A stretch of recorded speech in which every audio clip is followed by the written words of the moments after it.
het bang wa chu tua he Good Friday season ti ngoi tin I hung thlun kin hoi tan hi cha chu yo ta san cha te dinga chu I phiam a thu pi pen chu te lung hei ding hin na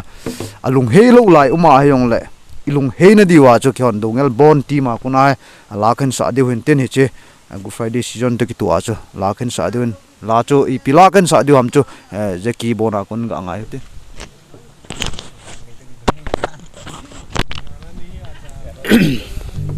ei ho chon sit zia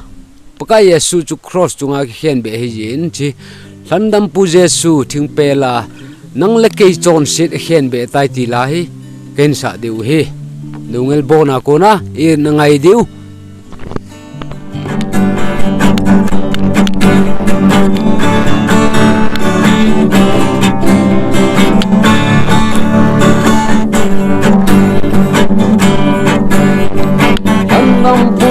Sun tu pela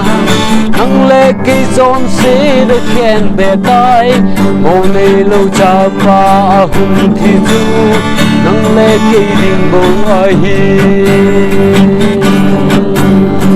zon se lung hei lo lai na hin pa kai jing na bang chan o me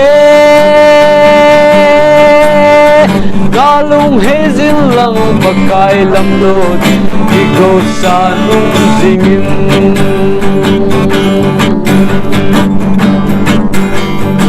opa kai ton son ka hinna ton se na dim lei se chung a hin titin na nang ma ni kham pi le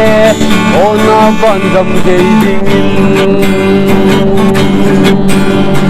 ton se lung hei lo lai na kim pa kai jin na mam chan o me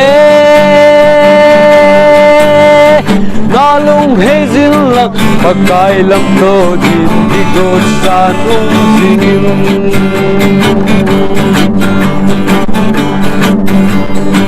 uing na nei lo mi te bang ton se na dim lei se tung a hin itin na nang ma ni khon ti le ona van gam ge dingin ton se lung hei lo lai na kim pa kai jin na mang chan o me na lung hei jin lang pa kai lam do di go sa nung singin